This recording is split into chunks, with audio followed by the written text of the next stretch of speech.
Good morning and welcome to KidNuz. I'm Tori. Today is Friday, August 18th, 2023.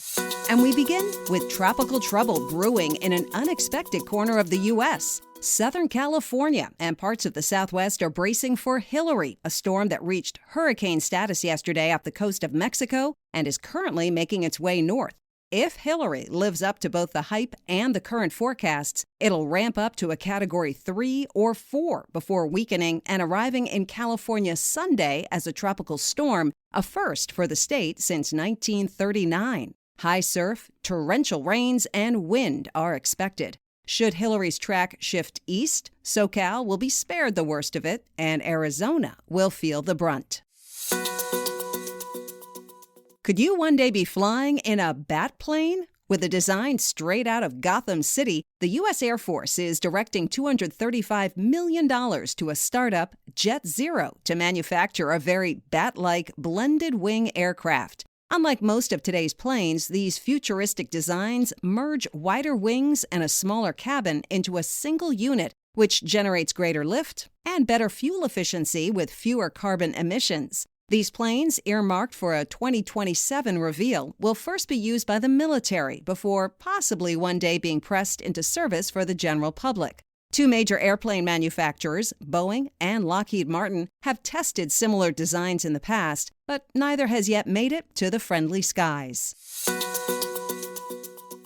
100 senators, 100 selfies. That was the challenge for two groups of 18-year-olds doing month-long summer internships in Alaska Senator Lisa Murkowski's Washington, D.C. office. According to the Washington Post, the idea was the brainchild of Senator Murkowski's internship coordinator, who thought the quest would give the students an opportunity to meet more lawmakers. June's interns went first, snapping an impressive 75 selfies while roaming the Capitol halls. July's interns vowed to do better, and they did, going as far as staking out the Capitol's underground subway and even making flashcards to better recognize their targets. Just hours ahead of the Senate's August recess, they secured their last selfie with Minnesota Senator Amy Klobuchar, which gave them a picture-perfect record of 100 photos with all 100 lawmakers.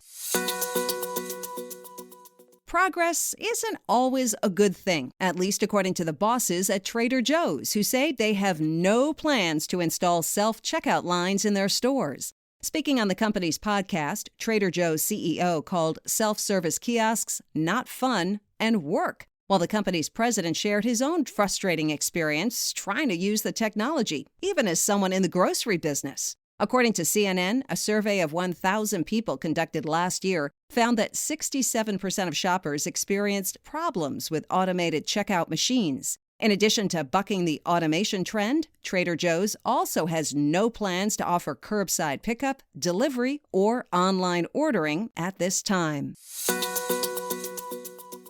The boss is on a break. Rocker Bruce Springsteen, who like Taylor Swift is known for performing 3+ hour-long concerts, has canceled 2 Philadelphia shows this week, including a performance tonight. According to his official Instagram account, he has taken ill. No other details have been released. The 73-year-old musician has had a rigorous concert schedule this year, with multiple shows a week since February. In May, he fell down a set of stairs while performing in Amsterdam, but went right back on stage to continue the show. Age is apparently no predictor when it comes to staying on one's feet, though. On Tuesday, 30-year-old Nick Jonas of the Jonas Brothers tumbled into a hole in the stage while performing their song Celebrate in Boston. He, too, quickly jumped back up without nearly missing a beat. That's it for KidNuz. Now, the KidNuz quiz. What type of aircraft design is getting $235 million in funding from the U.S. Air Force? A bat-like blended wing design. How many selfies did a second group of summer interns from Senator Lisa Murkowski's office manage to snap? 100, one with each U.S. senator. What's the name of the hurricane off the west coast of the U.S.? Hilary. Bruce Springsteen has had to cancel shows in what city due to illness?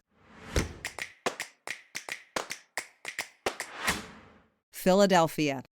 In our Kid News Kicker, how much would you pay for a piece of Bazooka bubblegum? How about for the whole company? When Bazooka came onto the market back in 1947, one sugary pink square cost a penny. Starting in 1953, the gum famously came wrapped in a comic strip. Now, 70 years later, the Wall Street Journal is reporting Bazooka Gum, the company, has been sold for a bubble-bursting $700 million.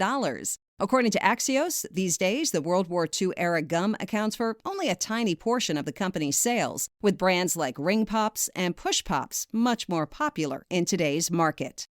Before we go, shout-outs to our Kid News classrooms, Ms. Gary and her coyotes at Wonderland Avenue Elementary School in Los Angeles, California. Also in California, Mrs. Bing Benson and her Falcons at Gus Franklin Jr. STEM School in Victorville. And Ms. Shirley and her Eagles at Horizon Elementary School in Madison, Alabama.